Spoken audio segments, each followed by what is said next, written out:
Hello and welcome to episode 397 of the Thinking LSAT podcast. I'm Nathan Fox. With me is Ben Olson. We're the co-founders of LSATdemon.com and the LSAT Demon Daily podcast. You can be LSAT famous by sharing news or asking questions on our website, thinkinglsat.com. We're actually going to lead today with an item that listeners sent in to us, brand new news from LSAC that came out yesterday about them doing offline testing again. So they're going to have testing centers. We'll get into it in just a second.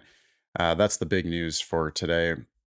This show is going to air on Monday, April 10th. That means you have a week still before Ben's free reading comprehension class. That's coming up on Monday, April 17th, 10 a.m. Pacific, 1 p.m. Eastern time. Go to lsat.link/Ben if you'd like to register for that. Go to lsatdemon.com/classes if you want to register for any of our free stuff. All right, ready to get into this brand new news? Let's do it. Cool. What do you think? I mean, were you shocked when you saw this, or were you like, well?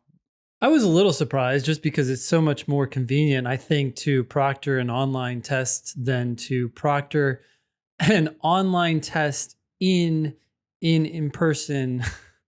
testing centers, right? So they're like going back to what they did before, but not entirely, because the test is still going to be administered digitally. And I would think that the vast majority of applicants are still candidates are still gonna choose the home version. I mean, scores have skyrocketed since COVID, right? Or boy, at least scores for our students have skyrocketed since COVID. That could be because people are prepping more efficiently, prepping at home instead of commuting to a live class and sitting there for 15 minutes waiting for the class to start. You know, now people are just prepping online, and it makes sense to do it that way. Anyway, starting with August 2023, you're going to have the choice of whether to take the test in its current online, live, remote proctored format or in person at a digital testing center. I believe they said that they're using Prometric, which I hadn't heard of before. Had you heard of Prometric, Ben? No, I didn't even see that. Was that after you click on this link, I guess?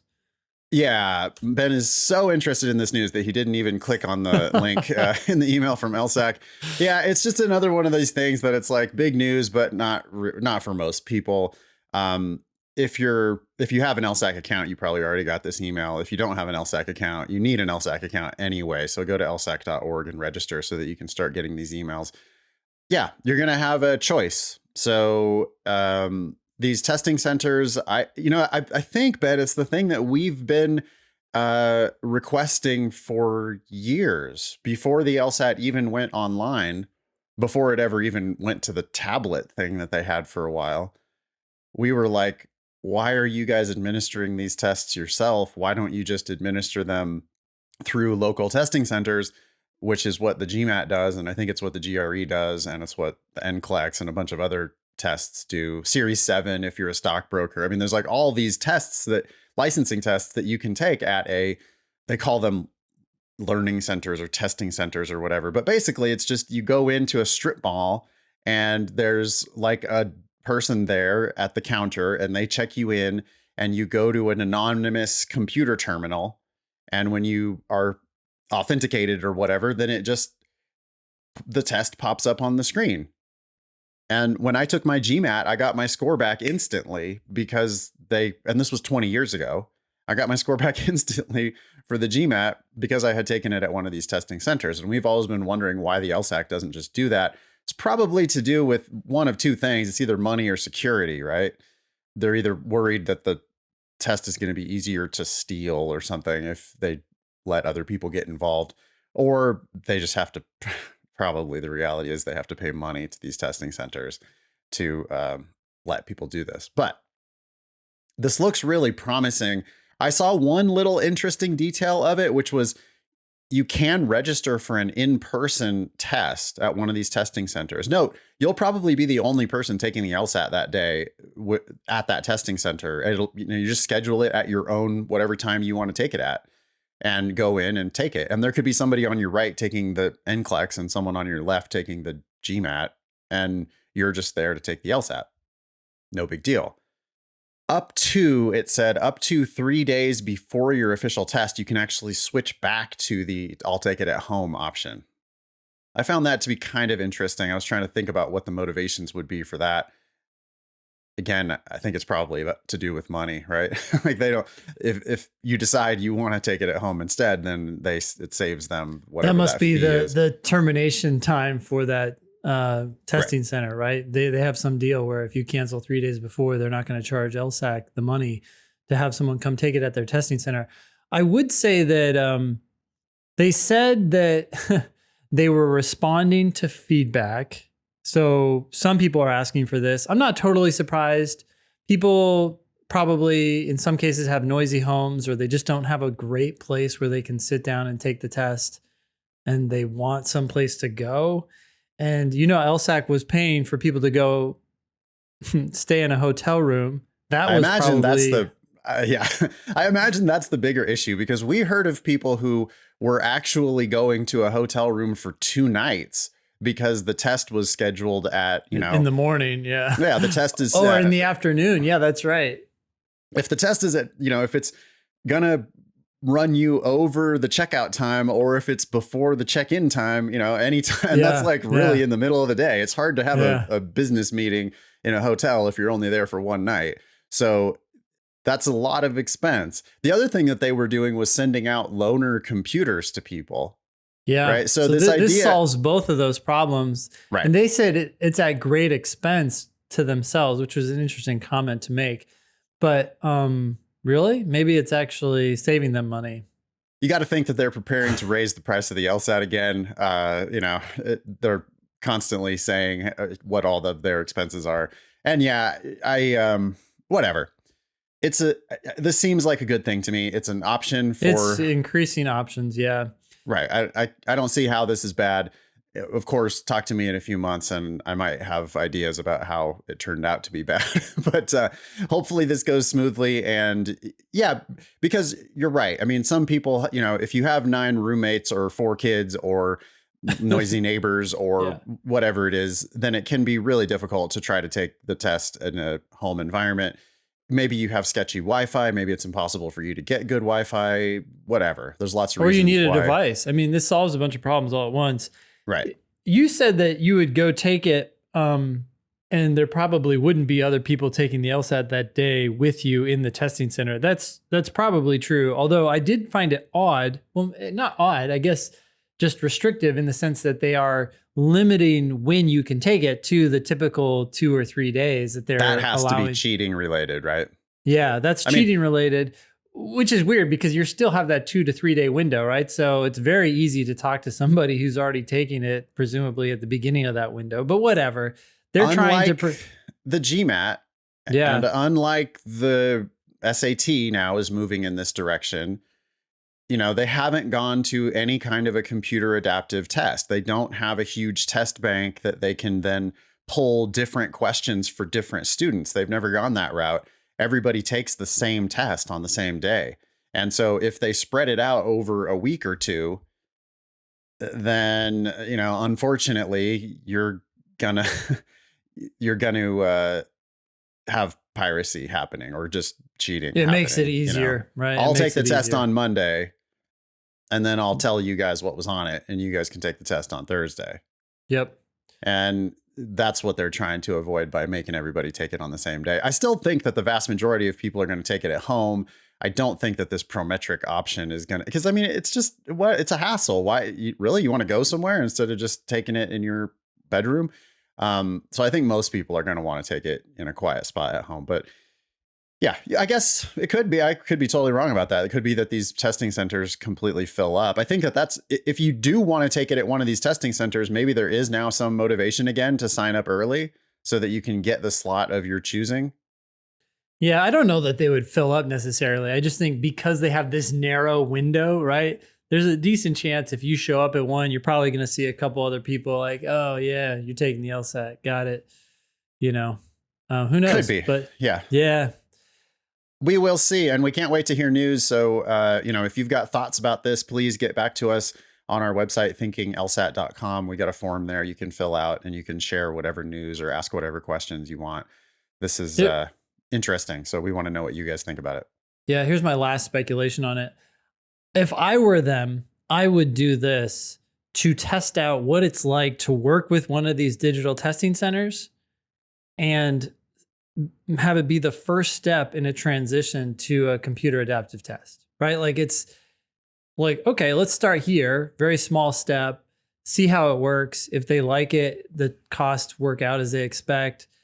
Hey, it opens up the door to eventually copying the GMAT and being competitive in that way, right? And outsourcing your whole thing to some other company and just letting one of these, there are companies, Ben, that exist in the world that they do nothing but administer tests. Yes, they have security for this. And figured it out. Yeah. LSAC is obviously really, really concerned about test security. Another thing that I noticed in their announcement, or maybe it was just somewhere on their website as I was poking around yesterday, I noticed that they are no longer going to be offering pencil and paper anywhere outside of the US and Canada, which I thought was interesting. And too much security, right? Immediately my mind went to security. It's like, well, we can't be doing this in China, because if we do this in China, it's going straight to the copy machine, the scanner, and it's going straight online. And, although it's not like it's impossible to do that in the United States, but maybe why they else feel like they have legal could be that control absolutely here more than they have in other countries. We can sue. At least we know we'll be able to sue somebody if they do it in the United States. But if they do it in China, we got really no recourse. Something like that. Yeah. Who knows? I don't know. Yeah. Okay. Well, that's enough of our speculations. We do not know what we're talking about. We're just announcing the news, and 95% of what we said was just speculation there. Yeah. No changes until the August 2023 LSAT. Okay. So a few months until this actually rolls out in the real world.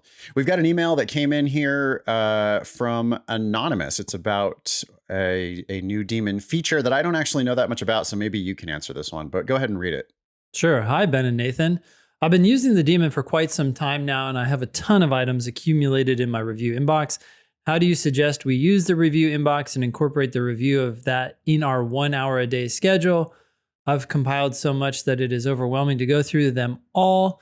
And there are also items in there that I may have already reviewed when going back and reviewing a time section. How exactly does review inbox work? Is it important to review these items? What further steps should we take to review these, if any? For example, practice that same question type or section. Thanks for your help. I wanted to ask this to one of you in class, but no longer have the live subscription. All right. Please give Chris Murphy a raise. Incredible teacher. Yeah, Chris is amazing. I hope Chris hears that. Anyways, there are some things we need to do to improve review inbox, but the thing I'm going to tell Anonymous right now is there is an option, and this was designed on purpose for you to clear everything out of your inbox with I want to say... You could say fell swoop, but you also could just say click. Fell swoop. Yeah. One click. Yeah, that would be better. Okay. Anyways, and since I'm struggling to say that, I probably should say one click. But anyways, in the top right corner, you can just clear them all out.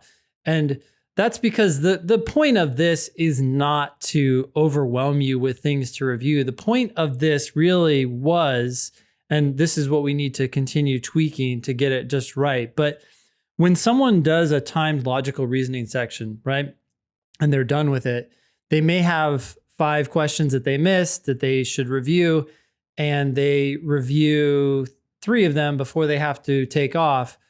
The idea here is just to list out the individual questions, because I don't want someone to be overwhelmed by, oh, I got to review that section. No, just take the first one on the list, review that one, take the second one on the list, review that one. Now you're done with the section. This is even more potentially helpful in a timed test situation where people finish the test and now they feel like they have to review the whole test. It's like a one checklist item. And it's like, no, you just have to review one of the questions you got wrong on that test. And even then, review inbox isn't giving you all the questions you got wrong. It's only giving you the questions you got wrong and attempted. So the idea is to guide people towards questions they attempted, actually tried during the time section, and missed. So this That's it. user, Anonymous, has made the mistake of not looking at the review box often enough. It strikes me that you might be able to just completely ignore the review inbox if you were already reviewing in another Absolutely. way. When you're drilling, you should be doing one question at a time, and we really do want you to do your review right there. We don't want you Yes. to drill a question, miss it, and then just like click through everything next. That's not it, because we want you to learn as much as you can from that question right there. But if you do a timed section or if you do a timed test, then what Review Inbox will do is it'll show you only the mistakes on questions you actually spent time on. And that's the purpose of it. And you should never let that build up to an overwhelming list. We should really be striving for Review Inbox 0. And what that means is, you want to get your review inbox down to 0 every day if you can. And the way to do that is probably to just start over with the one fell swoop button and Yep. clear it all out. It's like archive all. Just get out of there. Yes. Okay, fine. Yep. I fucked up. I admit it. I mean, just get rid of all those. And then now I'm going to, every time I look at my review inbox, I'm going to review them all the way down to 0. And that's the way people should be using it. Yes. And it doesn't accumulate for drilling because, like you said, we're assuming that you're doing the one question and then immediately reviewing it. That's not where the problem arises. The problem arises most commonly when someone does a full test and then they just it's or like they too do a overwhelming. section and then they do another section and then they do another section. And now the review inbox starts building up and they haven't gone in and cleared that out. Ben and I are both, if you're not already familiar with the concept of inbox 0, Ben and I are both devotees of the inbox 0 method of managing your email. It means use Gmail because Gmail is the best, but use Gmail and then you archive emails rather than trying to save them or categorize them or flag them or folder them or whatever. Instead, you just archive them.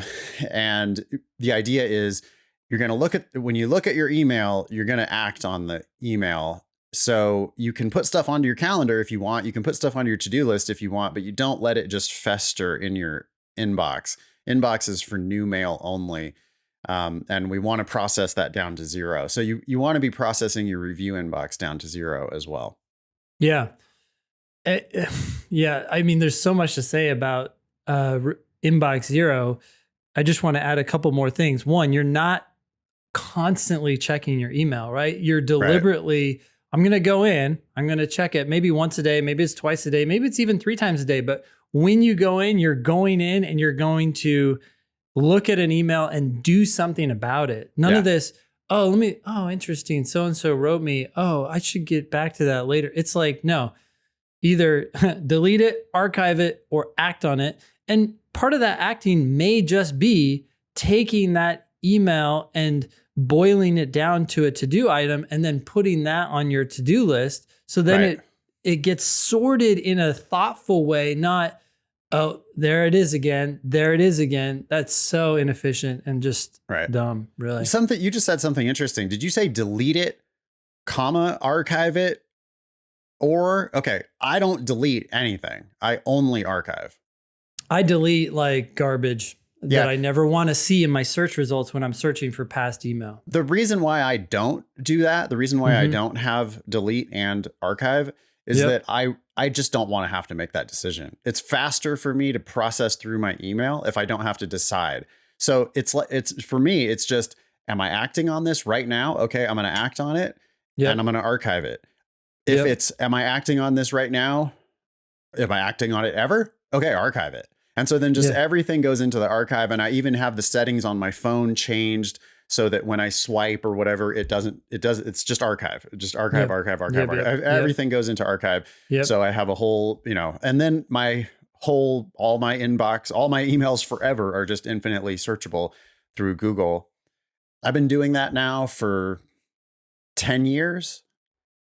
Never had a problem with it. Anybody that I've ever been able to convert over to inbox 0 is like, can't believe they ever did it in any different way. Just Google inbox 0 if you want to learn more about this. But you want to, if email is a hassle to you, if email is overwhelming to you, you might be able to make yourself a more efficient person by learning how to do inbox 0 properly.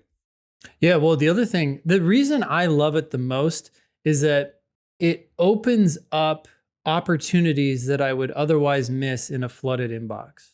Right? Yeah. Like when I'm at inbox zero at some point during the day, it just happens for me, it has to happen once every 24 hours. Sometimes it happens twice. But when things do come in that are important and of high priority, I see them and then I can act on them. And again, as soon as I'm acting on them, then I'm archiving them. So if anything else pops up, but it's not this thing, because people can misinterpret it. They're like, oh, inbox zero. This is like someone hovering over their inbox and no, No. you're not a slave to your inbox. You go in, you bring it down to zero, and then you get out. And that's Yeah, no more of just leaving your email open on your desktop all day. And checking your inbox is like checking your mailbox. You're going to check that to see what new stuff came in. And yeah, you might, unlike your mailbox, you might go back to your inbox a couple, 3 times a day. Maybe more if you're in an office environment 9 to 5 and you really do need to be responsive to emails in a timely manner. You might go in more often. But for most people, I think, maybe not most people, but for me and for you, Ben, we have found no reason to be checking our email 100 times a day. No. In fact, there's lots of reasons not to do that. It's very unproductive. And then it becomes your taskmaster. And I do have very deliberate distinctions between acting now on an email and then saying, no, I am going to do something, but I'm putting it into my list. And then that's being sorted amongst other things as the priority dictates so that my email is not, again, my manager. Yeah, it's here. I have to take care of it. I have to do this thing that takes 30 minutes right now. No. You put it on your list and prioritize it. And yeah. Cool. All right. Let's keep it moving. We've got an email here from Bella. Bella's subject is thank you. She says, I went from a 134 taking the LSAT blindly like a nut, thinking it would be like any test out of college. Other prep companies drained me mentally, financially, and emotionally for 2 years. I was always a straight A student, so finding something that I couldn't conquer was a tough pill to swallow. I was memorizing all the tricks or terms they directed me to no avail. I found your podcast totally by accident and almost gave up on law school when you mentioned something about scoring so low. So I tried again, third and last time with the demon. About 5 months in, my scores fluctuate between 163 and 171. The demon made me realize I was not the problem. It was the tutoring companies. You made learning fun for me again and changed the way I understood what the test was actually testing. Understanding, or as Nathan says, calling out the BS. I'm taking the April LSAT and I've postponed law school per your advice. I will be applying first thing come September. Thank you both for making this awesome program, Bella. One thing I want to say to Bella is that there's no reason why this is your third and final time, Bella. You're allowed to take the test 3 times in one testing cycle, but 5 times in 5 years. And the testing cycle restarts with the August LSAT. So if you're taking it for a third time in April, that might be your third time in this cycle, but come August, you're going to have another bite at the apple. So I would prefer that you don't consider this April test to be your last ever test. Instead, I think you need to be thinking about it as, well, I do have, more appeals that I could make in August and September if I need to. And, if you take April and you only score 160 or 162, I do think you'd be crazy not to take it again because you have practice test scores that indicate that you can do much better. So I would really fire all of those bullets if necessary. Thanks for taking our advice, by the way, Bella. I think good things are going to happen if you continue to do that. As you were reading this, I was thinking about class on Monday. We did, I don't know if you remember the highly successful salesperson's question. Yeah. But anyways, it's a formulaic passage. And so a lot of people reflexively immediately start diagramming that question. And that's the question that most people wanted to talk about when we were done doing questions in class. And I just started talking about it and talking about, hey, there's 2 groups of people. We have the highly successful people and we have the people who aren't highly successful over here. And, this is what I know about these people and this is what I know about those people. And okay, do we understand these people? And it's like, yeah, now let's go answer the questions. And we're just knocking them out. No diagramming. And when I'm done explaining the answers, I'm like, hey, so which questions were people, or which answer choices were people confused by? Because this was the most requested question for us to review. And people were like, well, it makes sense now. And I said, okay, well, what was the frustration? Were people diagramming? And not everybody, but a lot of people were like, yeah, like I was diagramming and I just got all tied up in knots. And I think that's what partly Bella is referring to here, right? The test, this isn't rocket science. It's just two groups of people. And they told us some things about these two groups of people. And now everything just kind of makes sense. And you don't need to, create arrows going from one left to the right. And one question at a time, one sentence at a time, one word at a time. And you need to be focusing on understanding it. I don't think that diagramming it on logical reasoning is going to help you. I think that if you could just read it more carefully, I think you would understand it. And I do see students all the time confusing themselves by using these highly technical methods to answering questions that, more than half the time boil down to common sense if you just kind of read it carefully and think it through. Just think about it. Just think, okay, here's some people, here's some other people. What do I know about them? It's that simple. Yeah. Yeah. All right. Why don't you read this email from Allie? The subject is, should I keep on going? I graduated in May of 2022 and I have been studying for the LSAT since September. I started at a 143 and I'm now scoring at a 161. I've been scoring in this range since February. I've been able to master games, never missing a question. I usually get 6 wrong in logical reasoning and 10 wrong in reading comprehension. I would like to get into the 170s. I have a 3.82 GPA and I think I could get into some good schools / full rides with a higher score, but I just do not know if my time improving is over. I have used the demon for almost my entire study journey and I appreciate it. ! Please let me know if you think I should take the LSAT or if I should keep on trying. Well, let's see. You've improved by 18 points since September. You've been at it for a while. You have already perfected the games, which is great. That's the one, if you had not perfected the games, I would for sure say keep studying. Because you got to get to the point where you're perfect on the games if you think you're going to get into the 170s. You are not performing on logical reasoning and reading comprehension in the way that 170 scorers perform. Without knowing what kinds of questions you're missing on LR, I can't really give you, and I don't mean question types, I mean specific questions. I'd have to look at your actual individual mistakes and reason through them with you. We do that in live classes all the time. So, I would just love to have you in my double black diamond class, for example, where you had maybe suggested a logical reasoning question for the agenda, and we could be going through your actual mistakes in that class. I think I could help you in LR there. Missing 10 on reading comp is a pretty big barrier to getting to the 170s, huh? Yeah, that's the big deal here.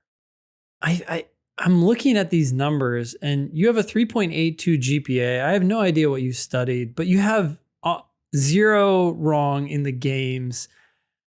Logical reasoning, in my mind, is very similar to the games. It's just a word version. It is. I think you have the potential to keep going. I think you just need to start thinking about logical reasoning more like the games. And then once you improve that, start thinking about reading comprehension more like logical reasoning. I'll give you one tip for reading comp. If you're finishing the section and getting -10, that's your problem, is that you're finishing the section. You need to be instead only doing 3 passages, because you should be able to do 3 passages and only get like -6 or -7, right? If you can do 3 perfect passages, you're already better than -10, because there's never 10 questions in a section, or in a passage rather. Yeah. So but if it is a speed issue, like if you're struggling to finish the 3rd passage, if your accuracy is high, but you're just not making it through the third passage, I don't know. That could be a pretty like a kind of an uphill battle. The way you're going to get faster is by being better at predicting the answers.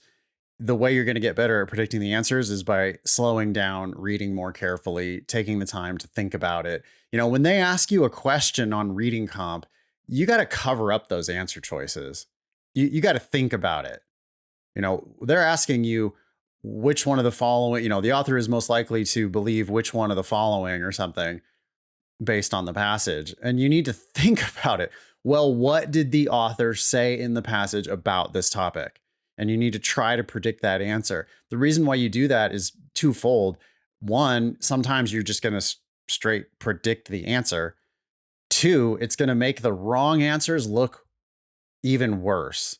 And that's how you're going to be able to go fast. We're never trying to go fast through the passage. We're never trying to go fast through the question, but we're going to blaze through wrong answer choices by predicting answers. And if you haven't already felt that particular click, then I would encourage you to keep practicing until you can get that click. I totally agree. I do want to clarify that we are talking about a loose prediction. I do think people tend to get hung up on this idea of predicting the answer and thinking that, oh, I have to predict the answer that the LSAT is going to give me. And we're just sometimes, right? We're just talking about, does the author agree or disagree with this claim? Right. Yeah, the author seems to like this. Okay, I'm ready. Let me go into the answer choices. Roughly thumbs up or thumbs down. Yeah. I mean, does the author like this or does the author dislike this? And sometimes that's enough to narrow it down to just one answer. Yeah, because 3 of them are going in the opposite direction and you're like, okay, clearly wrong. Yeah.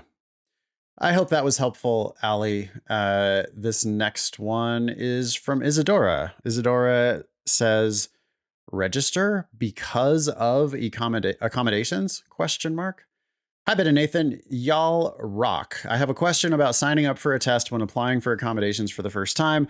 My score isn't quite where I want it. After 4 months, I'm in the high 160s, but shooting for mid 170s. I'm content to study as long as it takes. Law school isn't going anywhere.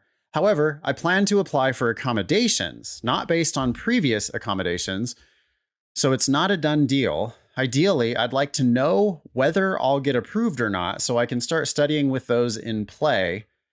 However, LSAC will only evaluate your accommodations application when it's for a specific test that you've already registered for. That is true. I know you advise not to register until you're hitting your goal score. However, I'm tempted to register for June so that I can apply for accommodations and just see if I'll get them. 50% extra time plus read aloud. Maybe push to August or beyond. Maybe take the test in June. Not sure yet. Any thoughts on this? I have thoughts, but I'll let you start, Ben. Well, I don't hate the idea of signing up for a test, especially one that's further into the future. Yeah, because you can always push right? Like if you sign up well before the registration deadline, then you can just withdraw for a full refund. Yeah. So if you test date change, this is what I wanted to look up and confirm. So I'm on the LSAC fees or the LSAC website, and it's LSAT and CAS fees. And it says you can change your test date through your test administration's registration deadline for no charge. So there you go. You know you're going to take the test at some point. Sign up for the test, get approved for accommodations, or see whether or not you'll get approved for accommodations. And then if you're ready for the test by the registration deadline, great, take it. If you're not, move it forward to the next test for no charge. You just got to make sure that you keep track of that registration deadline. You're already registered and you have this option to move it into the future for free up till that date. But that date is surprisingly early. It's like 6 weeks before the date of the actual test. And if you're even 1 day over that deadline, then the fees that kick in are pretty exorbitant.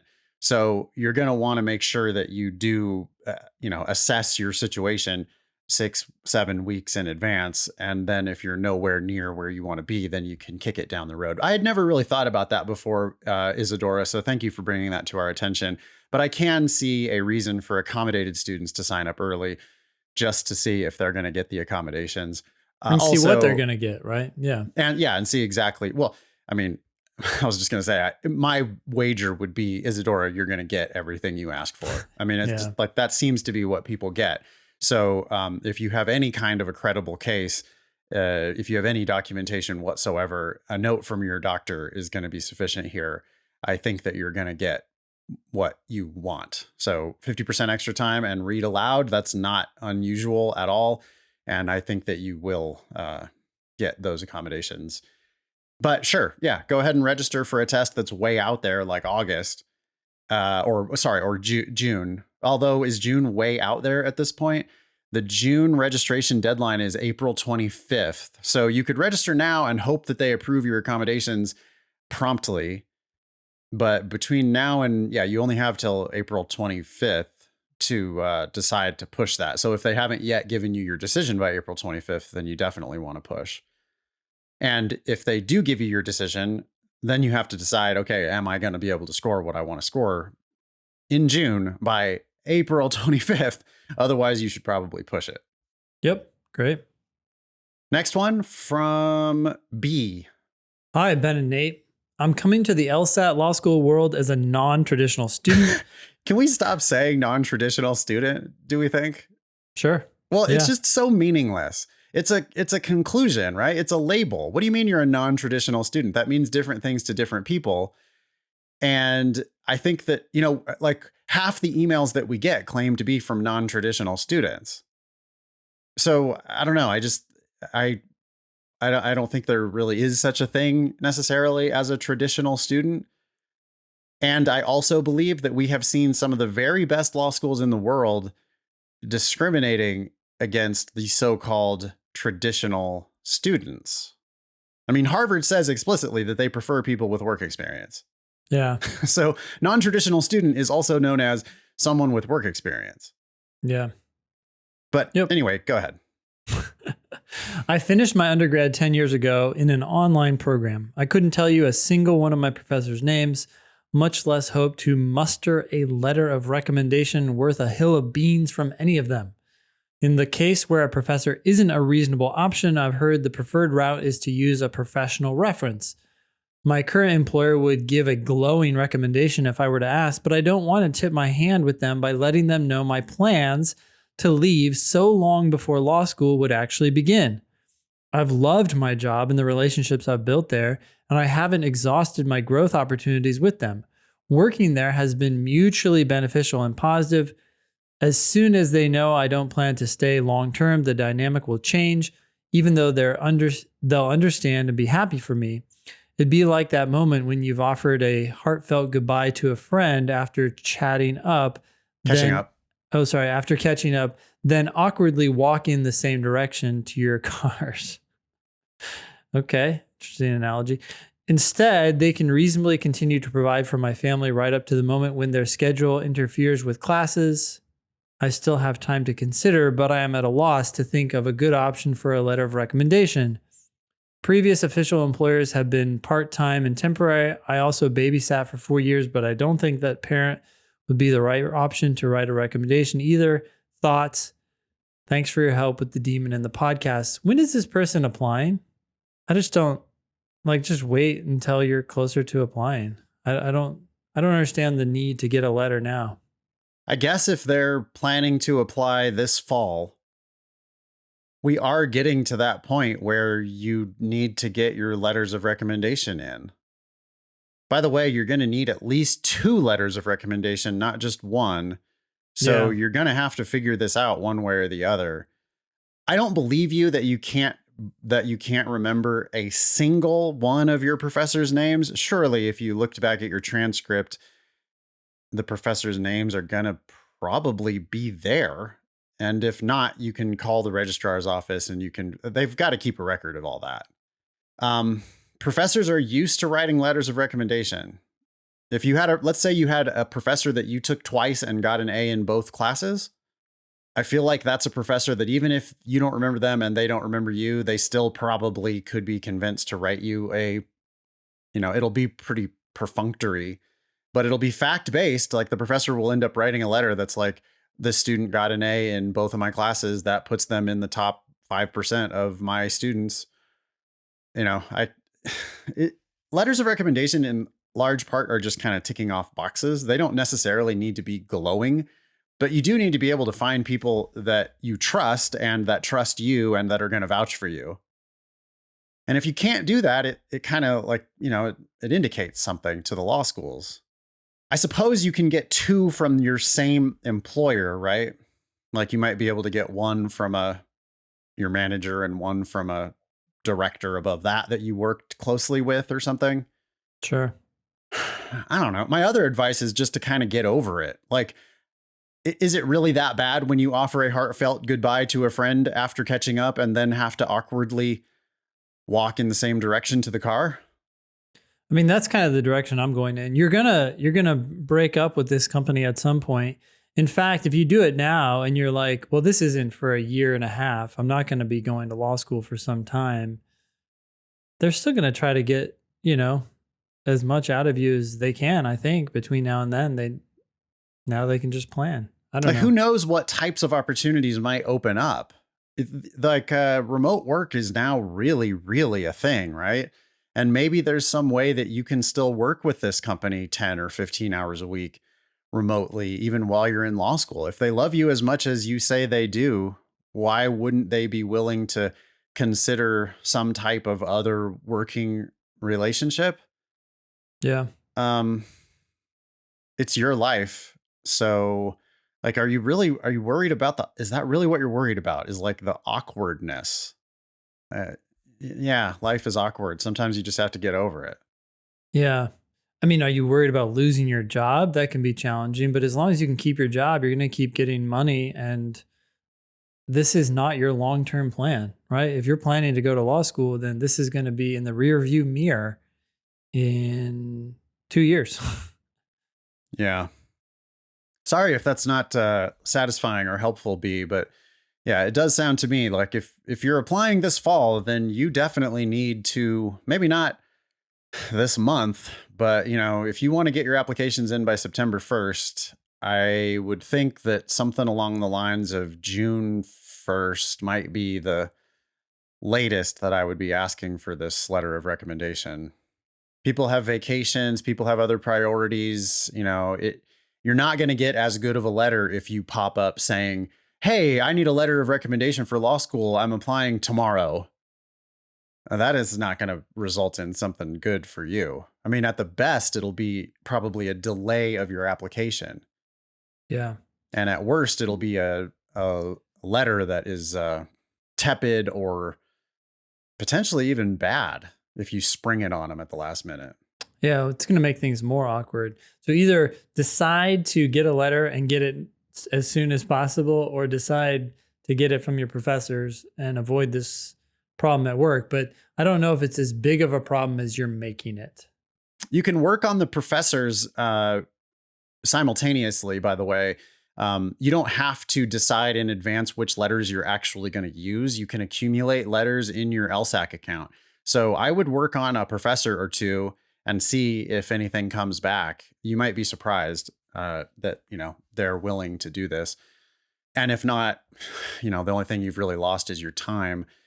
You could also at the same time think about how you're going to communicate this to your job, right? I mean, we need to learn how to communicate in honest, direct, thoughtful ways. And if you have as good of a relationship as you say you do with your employer, then surely there is a way that you can communicate this to them honestly without ruining your entire working dynamic. It also shows respect to them, right? So yeah, and if they don't show respect back to you, then fuck them. It wasn't what you thought it was anyway. It seemed better than it really was if they don't take this well. If you communicate this to them in a thoughtful, kind, professional way, then I don't see why it has to negatively change the dynamic. I think it could change it for the positive. Yep. Maybe they're going to start trying to throw more money at you to keep you if you're really that valuable to them. Yeah. You'll never know until you open that door. Next one is from Nikki. Subject is law school decision. Hi, Ben and Nathan. My name is Nikki, and I'm a prospective law student for this fall. I used LSAT Demon when studying for the LSAT last summer, and I applied to law school in November of 2022. I received most of my admittances, and I'm having trouble deciding where to go to law school. Here are my options. UC Hastings $20,000 offer would have to pay $24,000 more plus housing. Okay, I would never in a million years accept that offer. I'm a Hastings grad. I do not think it's worth it to pay more than half price for a school like Hastings. If you were going to do that, I don't see why you wouldn't just take a full ride to Golden Gate or USF, which are right there in San Francisco. And if you're on a full ride at USF or Golden Gate, you're going to have all the same opportunities that you would have if you're paying tuition at Hastings. Like, let's be honest, if you're paying tuition at Hastings, you're probably going to have a tough time in the academic competition. There's some real smart fuckers at Hastings. And okay, I would decline that option. So one less option. Next. Well, or I would use it to negotiate with the likes of USF, Golden Gate. I mean, to be clear, I agree with you. Hastings for money doesn't sound good. It's a mediocre law school, right? It's an okay law school with pretensions and like surface level appearances of being a national law school. They act and look a hell of a lot more prestigious than they actually are. It's interesting that Nikki is calling it UC Hastings since it's made such a big deal about changing its name. But UC Law San Francisco. Yeah. Yeah. It's the second best law school that you can see from the campus of UC Hastings, because you can go into the tower at UC Hastings and look across the bay and see Berkeley. So it's just, if there's a better law school within visual distance of a school, then it's probably not that great of a school. You know, it's like BU Law School looking across the Charles River at Harvard. Mm-hmm. You know that BU is not the shit because that's Harvard right there. You know that Hastings is not the shit because that's Berkeley right there. And I know you think that that's a great school. It's not. Okay, Chapman full tuition plus $10,000 every year. Okay, so wow. Oh, so that's an over full ride and a stipend at Chapman. Fuck. Vastly better, you're vastly getting safer money. Option. Yeah. Jeez. Now, Chapman is a sketchy law school, but yeah, Hastings is also a sketchy law school for the people who pay tuition to go to Hastings. That's the thing that people don't understand. Hastings is a great law school for people who are there on a full ride, because you know you're going to get the best of what Hastings has to offer. But if you're paying tuition, if you're paying, you know, they've got, like, it's obvious. The school is way overpriced. They're going to throw you this bullshit $20,000 offer and you're still going to have to pay $24,000. It's a school that is going to cost you $24,000. And it's not worth $24,000. So you don't take that offer. It's just, that would be very risky to make that decision.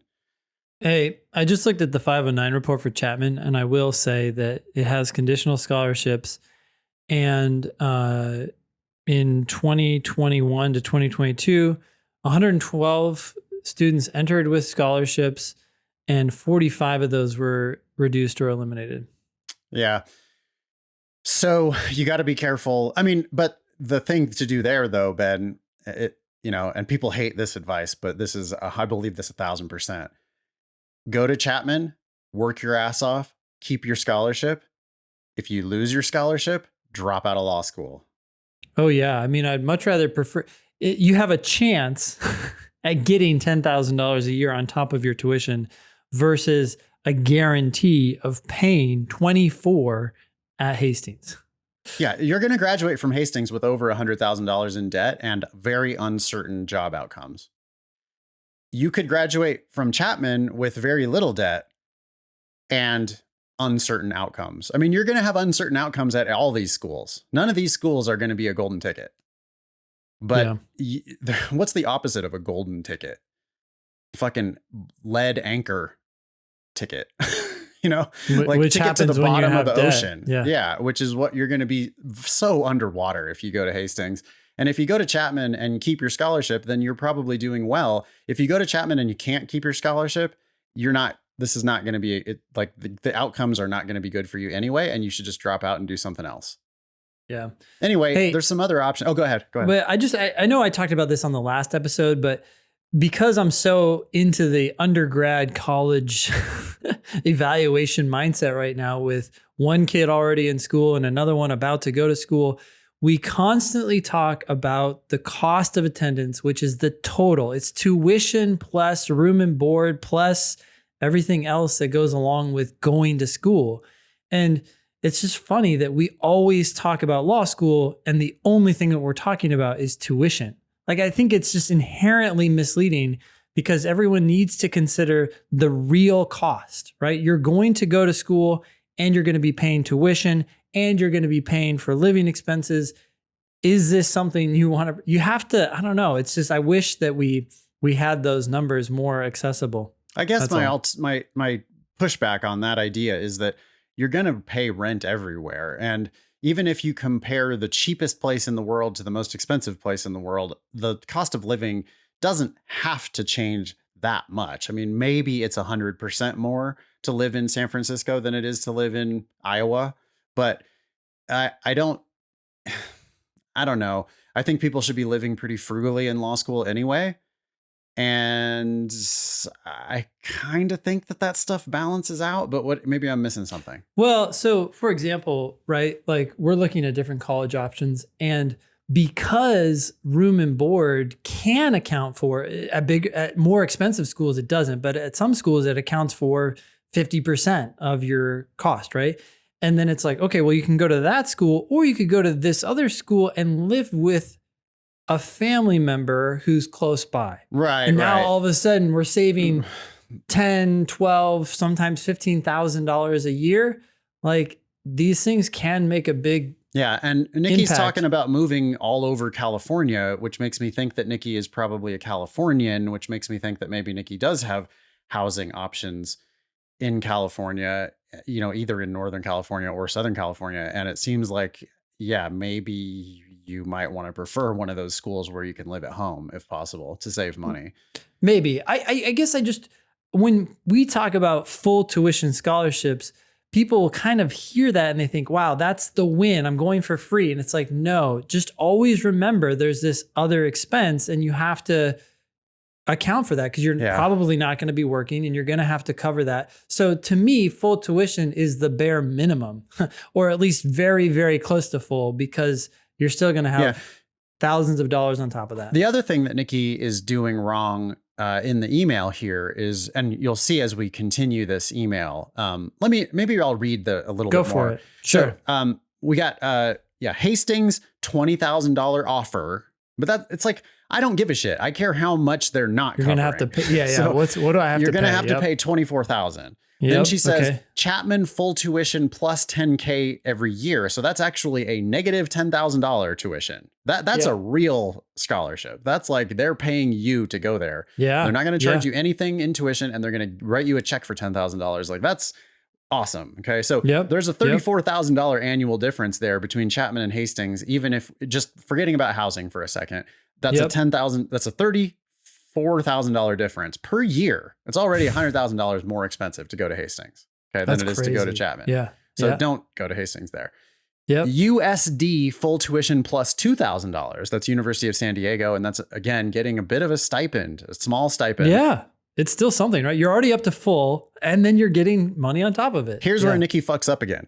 Loyola $50,000 parentheses would have to pay an extra $15,000. Well, okay, so it's going to cost you $15,000 to go to Loyola. That's the only thing. Like the $50,000 is kind of fictional. I mean, it's not kind of fictional. It's extremely fictional. It's totally not real.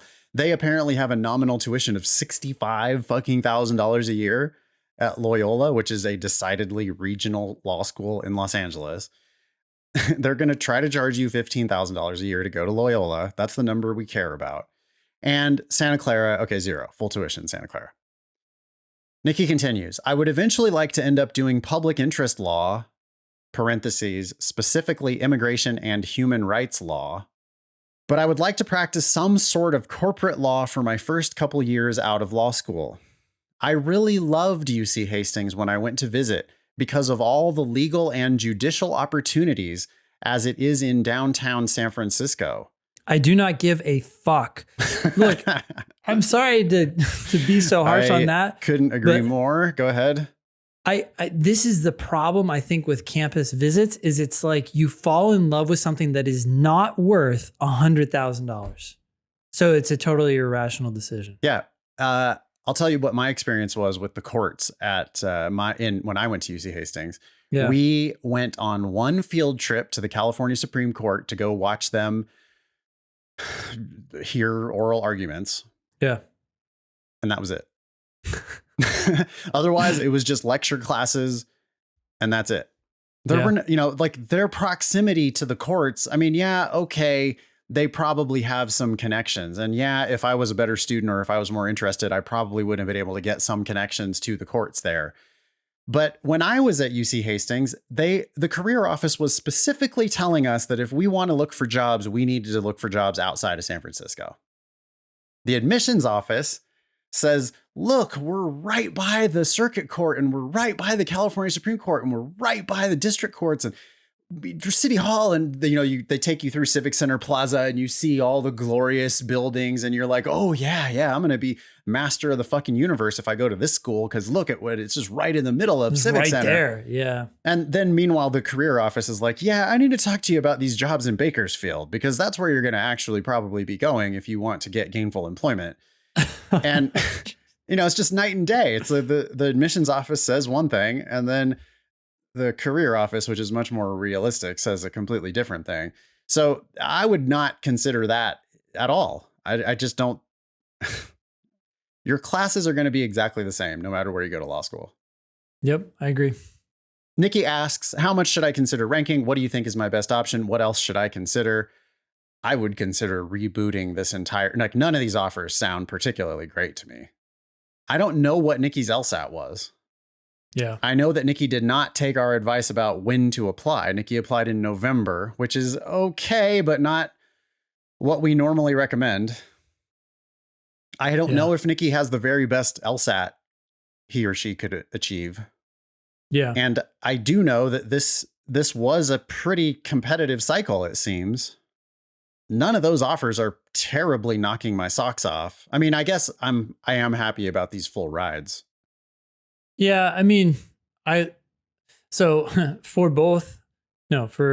Chapman, USD, and Santa Clara, full tuition in 2 of those cases, plus additional money. I love that. All 3 of those schools do have conditional scholarships. So I'm looking at that right now in the 509s. So you have to be aware of that. I don't hate them. I think the fact you're getting money on top of full tuition makes it much more, hey. Yeah, I mean, like that Chapman deal seems like a pretty risk-free 1-year experiment. You go to Chapman for a year and you have this commitment to yourself that if you lose your scholarship, that means you're dropping out of law school. Yeah. And USD is a much higher ranked school. It's still not like that much different than Chapman, but like if you're worried about ranking, it's 64. You still have full tuition plus 2K. I'm curious and same too. Thing. Drop out if you lose your scholarship. Yeah, if you lose it, drop out. The reduction in scholarship rate is lower at USD. As it tends to be when we go to higher ranked schools. Yep. So, and I don't know if I'm reading too much into this, but Nikki mentions housing for Hastings and mentions housing for Loyola, but does not mention housing for USD. Is there Well, it's possible that, maybe Nikki is from San Diego. Wow. And that would be, yeah. Although it doesn't mention housing for Santa Clara either. So then that doesn't make any sense. Yeah. Wait, why? Okay. Yeah. Why would you have to pay for housing at Loyola? I mean, I guess maybe Nikki's worried because Loyola is downtown LA and Hastings is downtown San Francisco. And then maybe Nikki is less worried about other places, but it's not cheap to live in Santa Clara. Yeah. No. Santa Clara is the most expensive place in the world. These days. Yeah. You got Facebook, Google, all that stuff right around there. Atherton is right there. It's literally the most expensive place in the country. So I'm concerned. And I want to say one more thing, Nikki, that I'm really concerned about here. Where is University of San Francisco on this list? Where is Golden Gate University on this list? Those are both schools in San Francisco. Those are competitor schools to Hastings. I do not see them on the list. I see Santa Clara, but I don't see UC Davis, which is kind of the same distance in a slightly different direction and a cheaper place to live. They're a competitor of Hastings. Why aren't they on this list? In Los Angeles, where's Southwestern? Southwestern gives generous full ride scholarships left and right. Why are they not on your list? Are those conditional? I'm curious. Probably, yeah. But just there are some options here, but it doesn't seem like why aren't there more options? If you're really looking like you're California focused, then I would expect to see all of the California regional schools, and I'm only seeing a few of them here, which makes me think that Nikki didn't maybe apply broadly enough to really find out what all her options are. Yeah. His or her, I should say, options. Okay. Yep. Hopefully that was useful. Let's do this email here from Anonymous. Hi, Nathan. Hope you are well. I have tried Bluebooking with ChatGPT, and it is very dangerous because most of the time it confidently provides citations that look accurate, but when you double check them, they are not even close. Sometimes it generates proper citations. Lots of improvements to be made. Anonymous. Yeah, it's not where it's going to be, though. Even in a year, I imagine there are going to be branches of ChatGPT that are very proficient at whatever they claim to do. And in 5 years, it's going to be night and day. I mean, it is going to improve very rapidly. And I agree with you 1,000%. Anytime you're doing any work with ChatGPT, you need to check it super carefully because it does look confident. If you want to bullshit someone in 30 seconds, you use ChatGPT because it looks great. And then if you investigate frequently, it makes no sense beyond just a very shallow bit of research, but that is not going to always be the case. And when I saw this email, I was like, well, that you could probably still already get away with it in law school because like no one's going to take all the time to check these citations. So if it's like just some dumb citation homework or whatever, you could probably use ChatGPT on it and it would fly by, you know. But yeah, if you try to use that in an actual court case, then you're going to end up potentially getting sanctioned, you know, for misrepresentations. I got another email from another student who was like, hey, I talked to my friend in Big Law and they have explicitly banned ChatGPT for all their matters. And as if that was, you know, dispositive in any kind of a way. And my response to that is like, well, yeah, no shit. I mean, right now I can definitely see the firms being like, hey, we don't know what this is. We can't trust this. We need let's put a moratorium on using ChatGPT, right? You know, all of you associates that we hired or whatever, nobody can use ChatGPT, but that does not mean that the legal industry is not seriously looking into this. I mean, like at the very same time, right? I just imagine a big law firm being like, okay, policy, none of y'all use ChatGPT. And then they come over here to their like tech side and their like real expert lawyers. And they're like, all right, guys, how do we get rid of 90% of our headcount by using ChatGPT? Yeah, exactly. You know, none of you can use ChatGPT, by the way. Okay, now let's figure out how to actually use ChatGPT so that we can, you know, have these enormous productivity gains that we are probably going to be able to get once we learn how to use this thing. Well, the other thing too is there are some companies that have already done, quote, studies on what industries they will think are affected most by ChatGPT. And for in every single case, the legal industry is mentioned either first or second. It's an industry that's prime for this kind of efficiency, right? Yep. So yeah, don't take like when we are excited about ChatGPT, that doesn't mean that we think it's a finished product, and we don't think it's not today. It's a year, 2 years. Yeah, things are going to change. But these artificial intelligences are going to be having an impact. By the time anybody listening to this graduates from law school, there are going to be, I would anticipate, profound changes, whatever those look like. But it's gonna matter. You can't be a lawyer and not learn about ChatGPT. Well, think about what's already happening, right? Like LexisNexis. These are forms of artificial intelligence. They're just not as maybe language proficient, but what they're doing is they're taking work off of attorneys' shoulders, right? You're now not going to the library and looking Remember how you had to used to look at the book and then you'd have to look at the back of the book to see if there was a paper insert showing that the book had been updated since it had last been published? All that's I'd gone. love to hear from a UC San Francisco don't say Hastings law school student, because when I was a 1L at Hastings, it was already ridiculous that they made us do our legal research out of the goddamn law books. Like, Yeah. the law library also had computers that were equipped with LexisNexis and Westlaw. And as soon as we became 2Ls and we got anywhere near doing any kind of actual legal research, we were always doing it on the computer because no shit, you're going to be doing it Yeah. on LexisNexis and Westlaw. That's what no lawyer is actually going and looking at law books.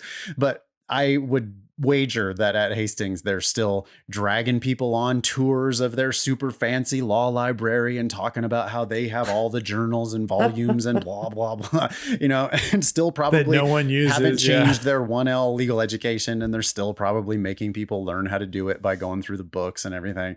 Such a fucking waste of time. But no, you can't separate the technology from the legal practice. That's just, it's too powerful for this type of thing.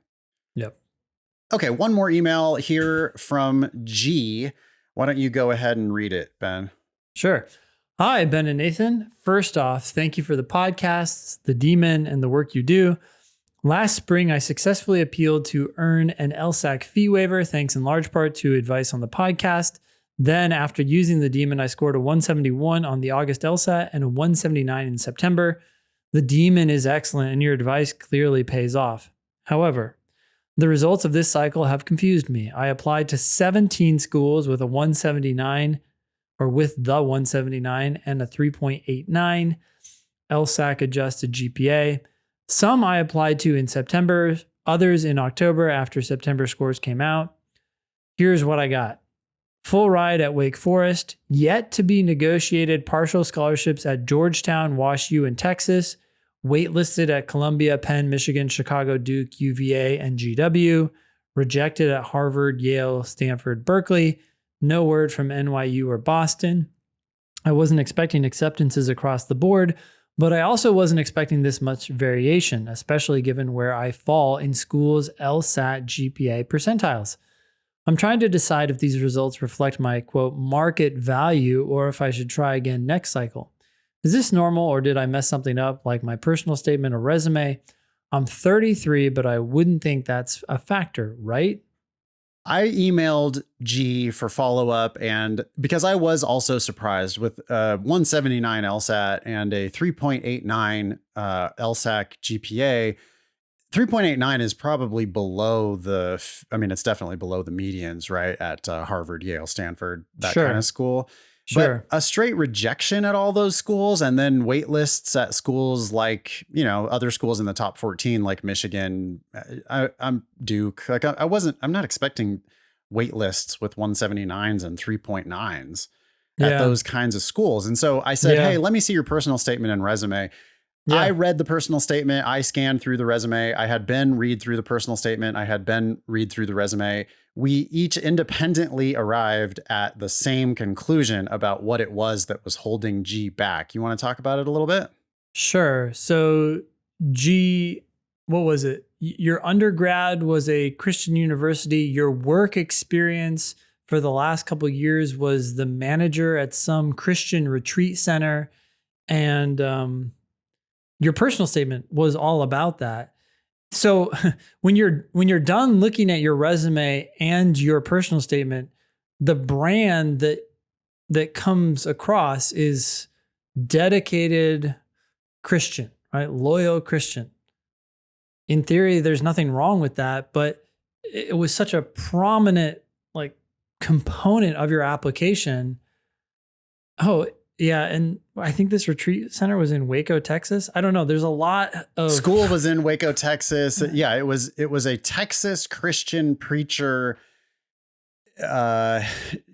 dedicated, want to help people, but never really didn't, there was nothing legal oriented at all on the resume. And the story that came across, and including the entire last paragraph of the personal statement, was essentially, I want to help people. Like, I want to work in law so that I can. And it was just kind of vague. Like, I want to be able to work in public interest in whatever way. Yeah. It just doesn't scream lawyer. I mean, the majority of people who go to top 14 law schools, they do that because they're going to end up working in big law, and they're going to end up making a shit ton of money in big law. Like, big law is where money and prestige comes from in the legal profession. Yeah. And so when people want to work in public interest, but they don't have any like credible, actual legal ties on their resume, yeah, it just didn't, I don't think it was your age, G, and it certainly wasn't your GPA or your LSAT that was holding you back, but your brand that was pictured in your personal statement and on your resume came off as well-meaning, doesn't know what he's getting himself into. And so the top 14s are just like, as Ben said, they have too many other applicants who also have 170 something LSATs and super high GPAs, but who have business ties and who have professional experience that's not just related to the church. And yeah, I think that what kept you out there, or kept you from getting the offers that you might have gotten with a different story, what was keeping you out was just like your elevator pitch. It just wasn't screaming like, here's somebody who knows what they're getting into when they're getting into big time law. Be LSAT famous. Ask us questions or share news with us at thinkinglsat.com. If you have questions about the LSAT demon, you should email our best in the world customer service team. That's help@lsatdemon.com. Check out our other podcast, LSAT Demon Daily. That was episode 397 of the Thinking LSAT podcast. Thanks all y'all for listening. Nice knowing you. Don't pay for law school.